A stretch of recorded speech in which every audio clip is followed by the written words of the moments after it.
कि मैं जब कभी भी रिजर्वेशन की बात उस कॉन्स्टिट्यूएंट असेंबली में उठाता तो उस वक्त कांग्रेस पार्टी में एक तजम्मुल साहब थे और एक मोहतरमा अजीजुल कुछ नाम था मोहतरमा का। वो फौरन खड़े होकर बोलते ये देश के हित में नहीं है रिजर्वेशन। यहां से आप मेरी एक एक बात को गौर से सुनो और याद रखो, तभी आपको असदुद्दीन ओवैसी की सियासत समझ में आएगी, मजलिस की जो समझ में आएगी। जब मौलाना हिफ्जुर रहमान और आजाद रिजर्वेशन की बात करते तो कांग्रेस पार्टी से ही कोई खड़ा होता था तजम्मुल, और एक अजीजुल मोहतरमा नाम थी उनका। नहीं नहीं, देश के हित में नहीं चाहिए हम मुसलमानों को रिजर्वेशन। मौलाना आजाद को मजबूरन कहना पड़ा कि यह कॉन्स्टिट्यूएंट असेंबली मेरे लिए एक दूसरी नई कैद बन चुकी है। फिर उसके बाद पार्लियामेंट में जब संविधान बन रहा था तो कमेटी थी, उस कमेटी में मुसलमान मेंबर थे, और जब उस कमेटी के सामने मुस्लिम आरक्षण का मसला आया तो जितने मुसलमान उस कमेटी में बैठे हुए थे सब खामोश बैठ गए, कोई एक लफ्ज नहीं कहा।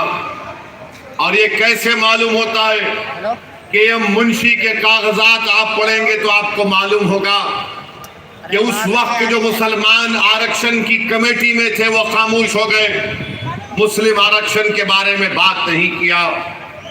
मेरे अजीज दोस्तों और बुजुर्गों, मौलाना आजाद लिखते हैं कि मैं जब दूसरी मर्तबा कांग्रेस का सदर बना तो मुझे इस्तीफा देना पड़ा, और इसलिए इस्तीफा देना पड़ा क्योंकि मैंने नेहरू से कहा था कि कैबिनेट प्लान को मंजूर कर लो।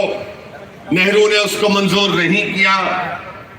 आजाद लिखते हैं, बल्कि तारीख बताती है आपको कि गांधी ने कहा नेहरू से कि एक ऐसे मुसलमान को कांग्रेस का सदर बनाओ जो हमारी बात को सुनेगा।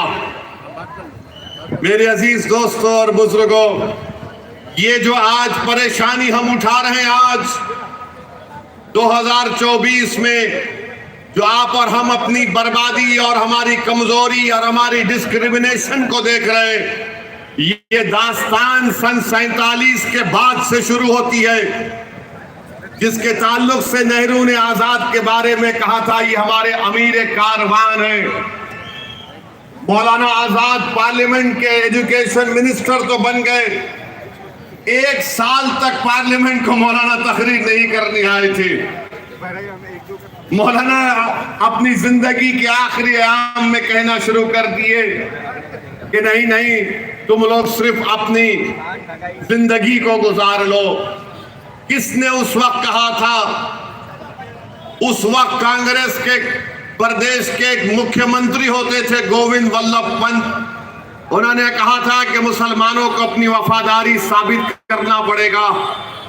आज 2024 में हमसे यही कहा जाता है कि भारत की सबसे बड़ी अल्पसंख्यक समाज मुसलमान है, उसको अपनी वफादारी साबित करो। आप जानते नहीं होंगे नौजवानों, उस वक्त 1950 के दहे में कश्मीर में हजरत बल में नबी करीम सल्लल्लाहु अलैहि वसल्लम के मोह मुबारक की ताल्लुक से एक वाकया हो गया। तारीख गवाह है कि लाखों मुसलमानों को उस वक्त भारत से निकालकर ईस्ट बंगाल में उनको भिजा दिया गया था। ये सब डॉक्यूमेंटेड एविडेंसेस है। अगर मैं तारीख में चला जाऊंगा तो बहुत सी बातें कह सकता हूं, मगर सिर्फ बताने के लिए कह रहा हूं आपसे। हमको बार बार डराया गया तुम वफादार बनो, तो अंग्रेजी का शब्द है सबमिशन, कि तुम सबमिशन हो जाओ, झुक जाओ। ओवैसी कहता है कि एजेंसी चाहिए हमको, सबमिशन नहीं चाहिए। और एजेंसी का मतलब यह है कि हमारी लीडरशिप बने। जब हर समाज की लीडरशिप है, अब महाराष्ट्र में हर समाज का लीडर है, उठाकर देख लो आप। बैकवर्ड क्लास का है, उसका दंगरों का नेता है, बाली समाज का नेता है, दलितों में आप देख लो उनमें भी है, उनका नेता है, अपर विकास में देख लो आप, उनका नेता